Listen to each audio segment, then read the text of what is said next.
However, for those who were alive for 40 or 60 years before that idea was presented, it could take longer for their perspective to switch, if it did at all, because they had spent so long seeing the world in a way that was different to what was now being presented.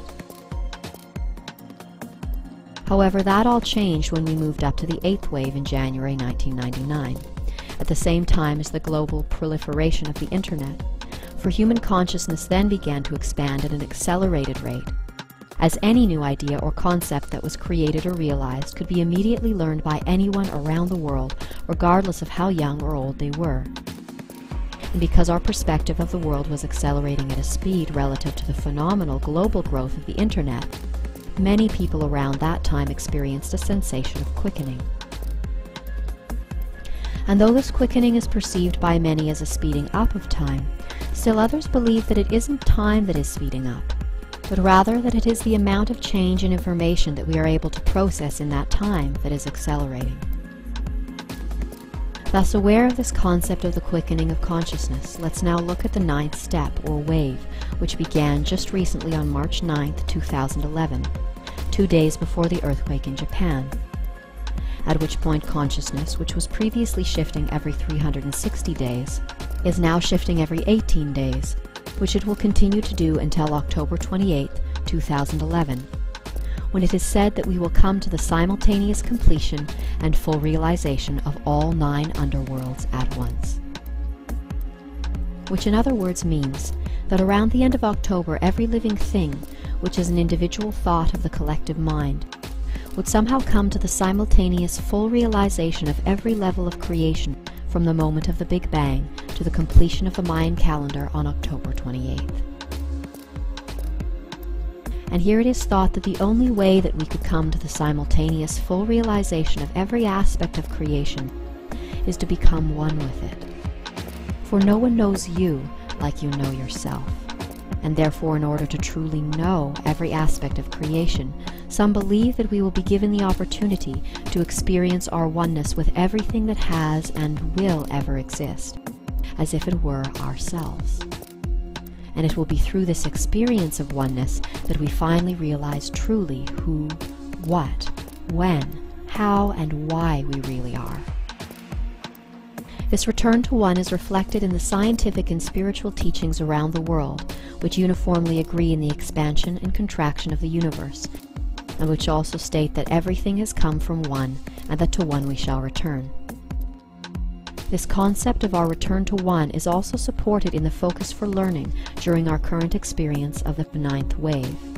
which is dedicated to the collective development of our unity consciousness, which Kalaman's research indicates will be fully realized by October 28, 2011.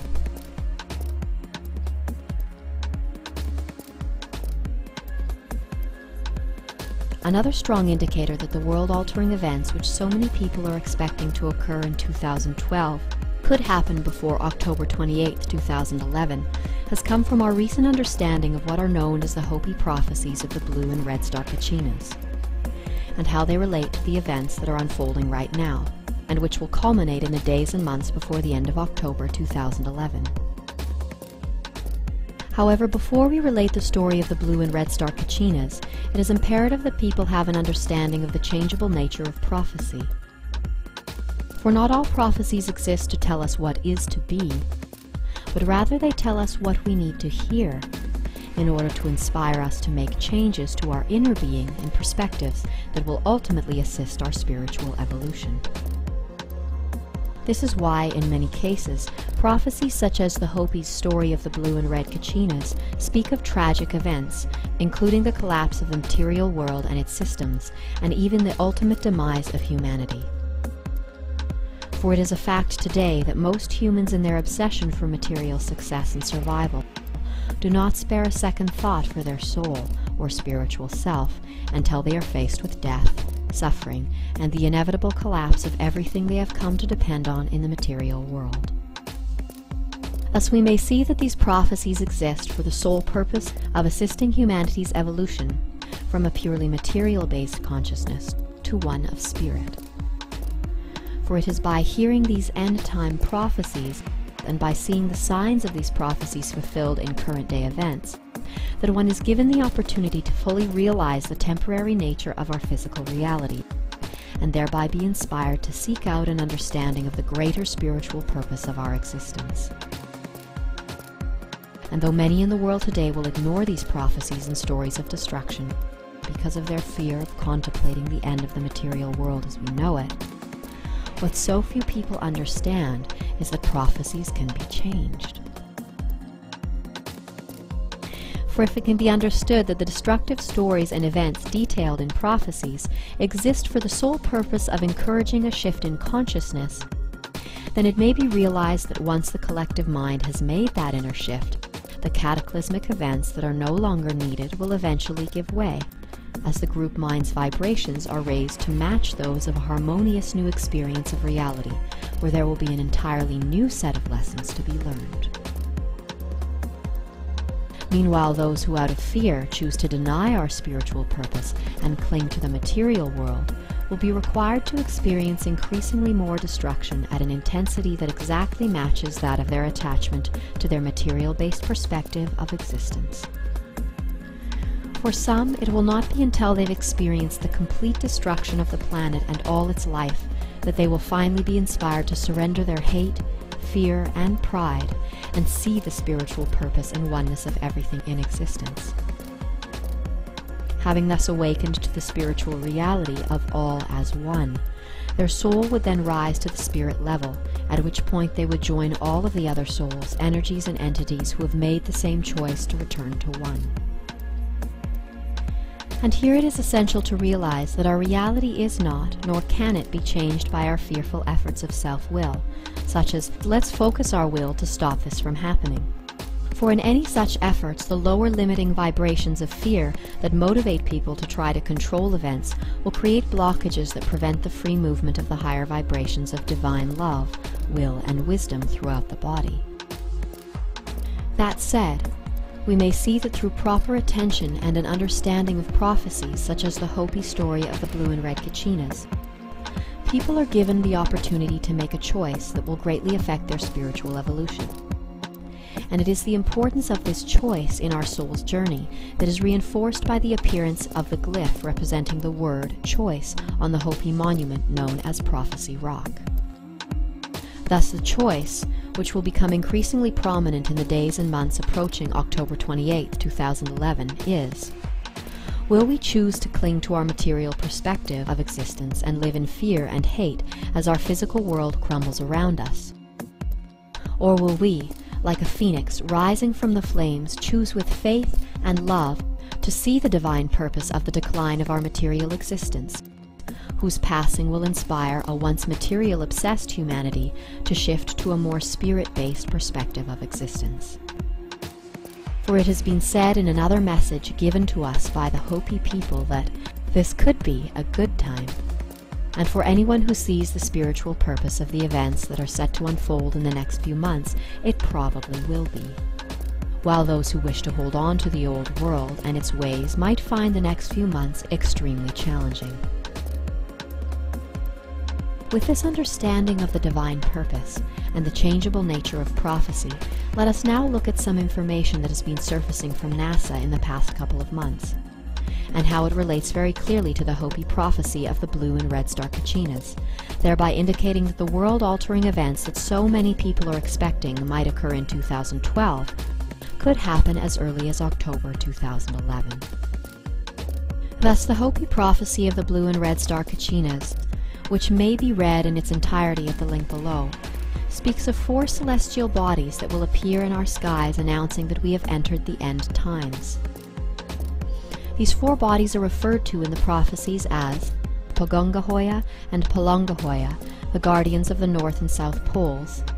Nangasohu, referred to as the blue star Kachina, and the red star Kachina, also known as the Purifier. It is said in the prophecy that in the final days we will look up in our heavens and we will witness the return of the 2 brothers, Pagongahoya and Palangahoya, who helped create this world in the birthing time. In the final days, the blue star Kachina will come to be with his nephews, and they will return the Earth to its natural rotation, which is counterclockwise. It is also stated in the prophecy that the return of the blue star Kachina, who is also known as Nangasohu, will be the alarm clock that tells us of the new day and a new way of life, that a new world is coming. This is where the changes will begin.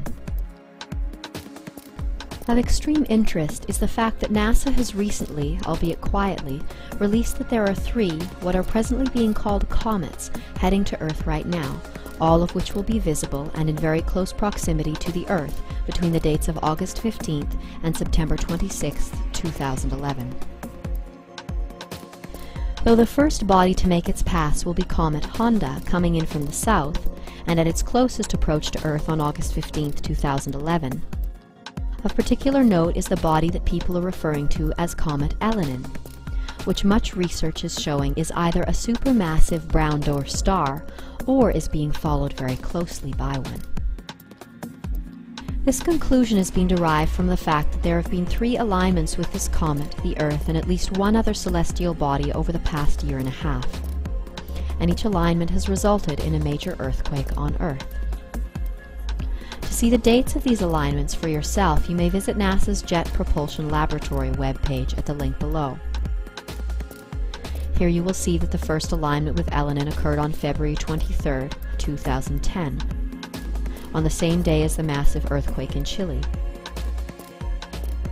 The next alignment on September 4, 2010, which corresponds with a recent earthquake in New Zealand, and there was a third alignment around March 11th on the same day as the major earthquake in Japan. The fact that these alignments all occurred when Elenin was a great distance away from the Earth indicates the incredible mass of the object, and the probability that it is not a comet, but rather a supermassive brown dwarf star, or that it is being followed very closely by one.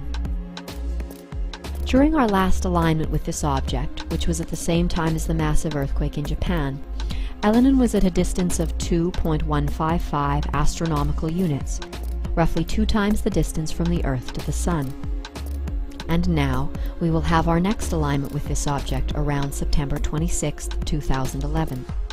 However, this time, rather than being on the other side of the Sun, it will be much closer, and in between the Earth and the Sun, at a distance of 0.396 astronomical units. And this time it will be an alignment of 4 bodies rather than just 3, which will include Mercury, the Sun, Elenin, and the Earth. It is very possible that around this day we will have some major earthquake activity, the likes of which we have never seen before,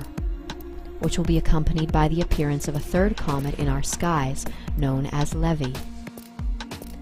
Also worth mentioning here is that many of our sources suggest that around this time we will see the fulfillment of the prophesied 3 days of darkness,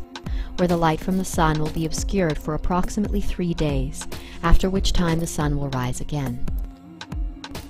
Though this may be possible, it is also possible that the 3 days of darkness will occur a little closer to the October 28th date, when we are nearer in proximity to the red star Kachina. That said, after our next alignment with Elenin around September 26th, there will be a series of other close passes between September 26th and November 23rd that could cause further shifting, including our closest pass with the object, which would occur on October 17th, 2011, at a distance of 0.232 astronomical units, and an interesting event around November 3rd, when we would pass through the tail of Elenin. Worth noting here is that these dates will probably change somewhat, as it is assumed that Elenin will speed up significantly as it slingshots around the Sun before passing the Earth. Considering the approach of these celestial bodies, one possible interpretation of this information and how it relates to the Hopi prophecies of the blue and red Kachinas